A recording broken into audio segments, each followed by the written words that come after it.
तो जो मैंने न्यू रेशन कार्ड बा ओडिशा अप्लाई करते तो से मिलवाक जाऊँगी तारीख घोषणा होती तेज चलतु जाना जो आपण मैंने नुआ राशन कार्ड आप देखिपे ये जो ऑफिशियल साइट ओपन कलापर तो नूतन राशन कार्ड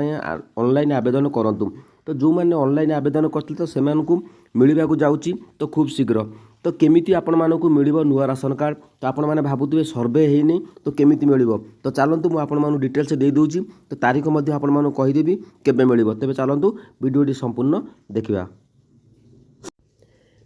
तो ये देखिपे राशन कार्ड लगी 10 लाख आवेदन करचंती तो वर्तमान देखंतु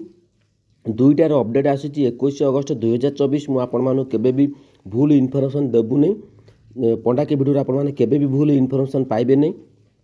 तेबे आपण माने जानथिबे जो माने नुआ राशन कार्ड अप्लाई करचंती तो सेमानकु मिलिबो तो मु आपण मानु कहिछि तारीख घोषणा तो चलंतु तो देखि पाथिबे राज्य रे राशन कार्ड लागि 9 लाख तो 9,91,929 जन आवेदन करचंती विधानसभा खाद्य जोगाण मंत्री कृष्णचंद्र पात्र यही सूचना देइचंती तो से कहिचंती जे राशन कार्ड लागि आसीथिबा आवेदन गुडीकर तर्जमा चलीची आधार भित्तिक जो आपण मैंने आधार नंबर देइचंती बा राशन कार्ड अप्लाई करचंती तो आधार भित्तिक ई-केवाईसी प्रक्रिया आरंभ करा जिवो जांच पर योग्य परिवार को नुआ राशन कार्ड दिया जिवो बोली मंत्री श्री कृष्णचंद्र पात्र कहिचंती जो खाउटी जोगाण मंत्री अछंती कृष्णचंद्र पात्र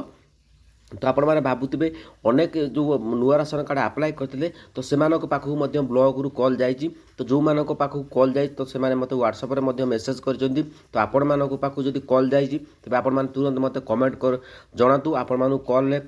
ता परवर्ती समय कौन आपण करने पड़े मुझे निश्चित भाव में बतईदेवी तेज जो आधार भित्तिक ई-केवाईसी द्वारा आपण मानक योग्य हिताधिकारी चिन्हे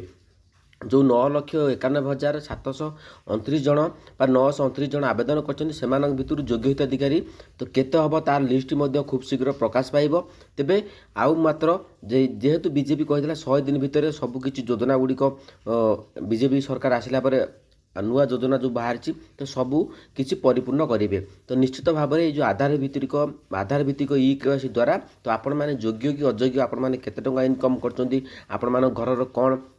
बा आपण मैंने वर्ष को केते टंका इनकम करचंती आपण माने राशन कार्ड पाइबा पई योग्य कि अयोग्य तेबे ये जो आधार ई-केवाईसी द्वारा आपण मानकु निश्चित भाव में जना पड़ो तेबे यही मास लास्ट सुधा निश्चित भाव में राशन कार्ड आपण मैंने पाइबा जाउछंती नुआ राशन कार्ड जो मैंने योग्य हिताधिकारी से मानकु नुआ राशन कार्ड मिलिबो जदि आउ किछि जानिबाकु चाहुचंती तो राशन कार्ड विषय तो कमेंट रे आपण मानकर मतामत दियंतु जो मानक पाखु कॉल आछि ब्लॉक ऑफिस रु राशन कार्ड अप्लाई करथिले तो से माने मध्य कमेंट रे आपण माने तुरंत आपण माने कमेंट रे आपण माने मतामत दियंतु कोन से कॉल रे आपण मानक कहिथिले जदि आपण माने कॉल आसीछि तबे मते कमेंट करंतु मु आपण मानक परवर्ती स्टेप बतै देबी आपण माने किबोली भाबरे नुआ राशन कार्ड पाई परिबे।